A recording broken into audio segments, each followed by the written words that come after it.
said before, no one's the same. There are no two people that are the same. Everybody's different. You have to find out what works for your body. But there are basics you can put into place, and that is the basic diet. Proteins and carbs that are clean and the body can use every 2 hours or 2.5 hours, so that you can actually replenish the body and get into positive nitrogen balance and that sort of thing.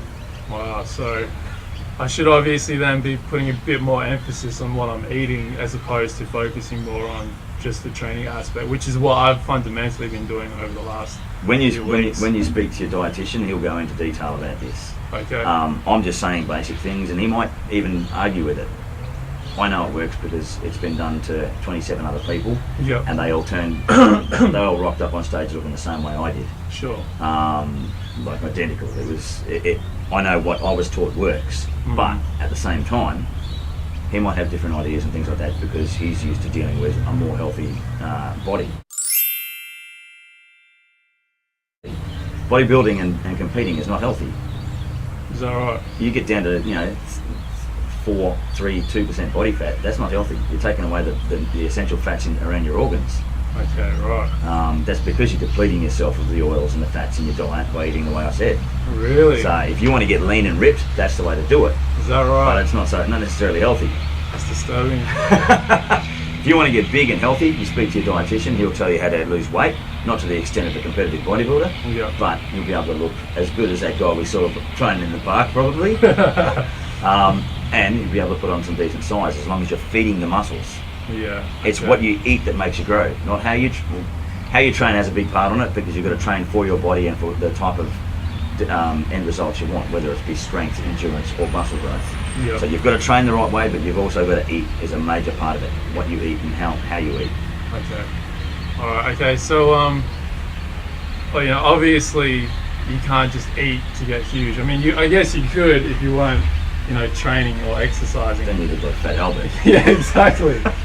Exactly. So, I guess that's where the training aspect comes in. Yeah.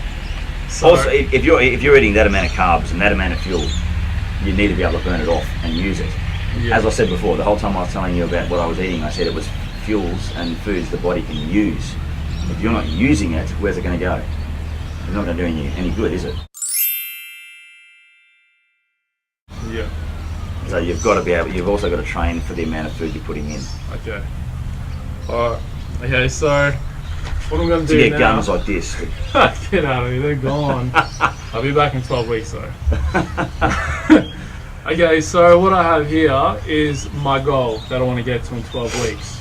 Yeah. And before I show it to you, what I want to get out of you is, you've obviously covered the food, but in regards to other areas, what would I need to do in order to get like this fit, this big? Okay, so there it is. Don't laugh. I'm serious.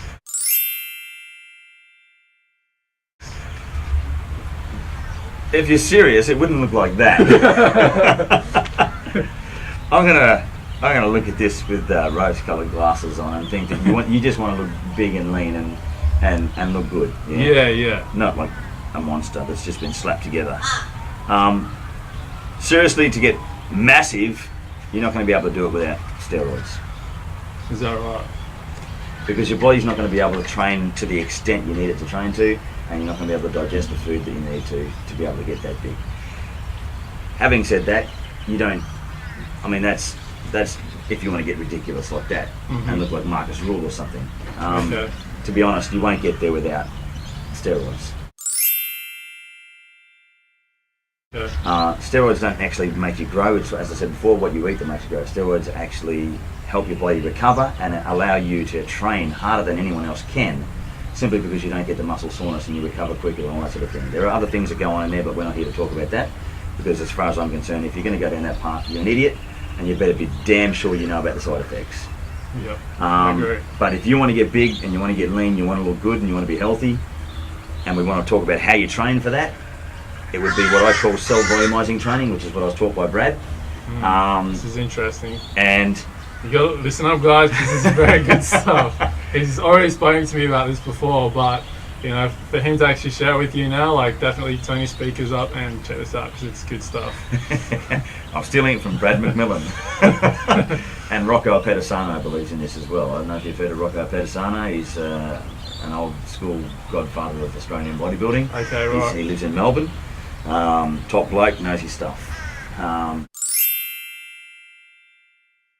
Now, self-volumizing training is about more repetitions, more exercises, and training more often. About increasing the blood flow into the muscle cell to stretch the fascia of the muscle, which is what is basically genetically restricting your muscle growth. Okay. Now, the fascia of the muscle is like a skin around a sausage that determines the shape and the size of the muscle. Now, if you're someone like me, as opposed to someone like Cody, it's going to be harder for me to build muscle than it is for someone like Cody. Now, that's several reasons: your ethnic background, your particular body type, your body shape, or anything like that. However, everybody has a fascia of the muscle. Now, this technique works for everybody regardless of their background and body type. Because what you're doing is you're stretching that fascia of the muscle, allowing the muscle to actually grow into it and be bigger without being restricted, like having a belt around a balloon. If you expand the belt, you're going to get a bigger balloon. So what we do is we try and force as much blood into the muscle in each training session as possible to stretch it. Everybody loves the pump. Arnold talks about it, right? We love the pump. Having the pump on stage is like... The pump is what we train for because of the feeling, and it makes us look big in the gym and we feel good about ourselves and all that sort of thing, and the girls check us out or whatever. Yeah, that's why I take my dumbbells with me to the beach and I bust out a few reps before I'm just messing with you.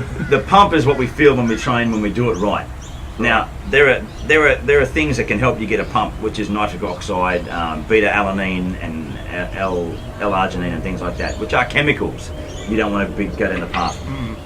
Even though I say they're chemicals, they're from the health food store. They're not, illegal chemicals or anything like that. They are vitamins that you get at the health food store. You don't necessarily need it, but it does help. What it does, it's like Viagra. It's a vasodilation formula. Opens up the capillaries in the cells and actually allows blood to flow freely and inflate the muscle easier. Without that, what we do is we train moderate to high repetitions and triple the amount of sets. Traditionally, people do 3 or 4 sets per exercise. I'm talking about doing between 5 and 6 to 10 sets per exercise. Wow. So per exercise. Yes. So it's not per body part. No, per exercise. Yeah, right. You still may be doing 3 exercises per body part. Yeah. But instead of doing 3 to 4 sets per exercise, we're doing 6 to 10 sets. And you're doing moderate to high repetitions, so you're increasing the repetitions. Yep. So overall, the weight, we haven't even spoken about weight yet, but if you're going to put heavy weights on that, you're not going to be able to achieve it. You won't do it. You'll tear a muscle, or you'll just fatigue and you won't be able to achieve it. So we drop the weight back, so the overall weight per lift is not as much, but overall poundage at the end of the set or at the end of the exercise is more, because you're lifting it more times. Yep. So that's what we're talking about when I say overall poundage, if I bring that up. So how it works is you're just pumping. Overall poundage is higher than if you just did a 1 set max. You see people going to the gym and they can lift 300 kilos for 1 rep of bench press. Yeah, like powerlifters and stuff. But they're not big. They don't have to be big. What we're trying to do is we lift more overall than them at the end of the workout. But it's all about continual repetitions, pumping. Now, if you do an aerobics class, if you do something often enough where you keep the repetitions up, your muscle inflates, it pumps. That's simply because there's blood being forced to that muscle to be able to make it work and lubricate it.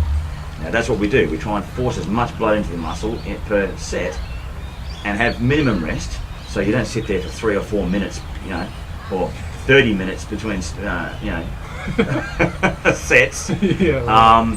You do it. You rest to get your breath back, and you're straight back in there to keep the pump and increase the pump.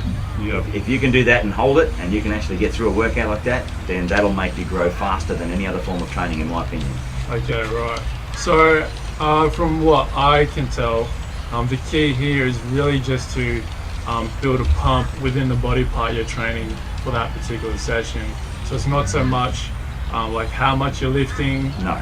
So you're not really there to impress anyone with lifting the big heavy weights. I laugh at these idiots that go into the gym and try and lift heavy weights and they've got poor form and they can't actually do it and they're risking an injury. Yeah, I just think, you morons. Why go there and try and lift something heavy?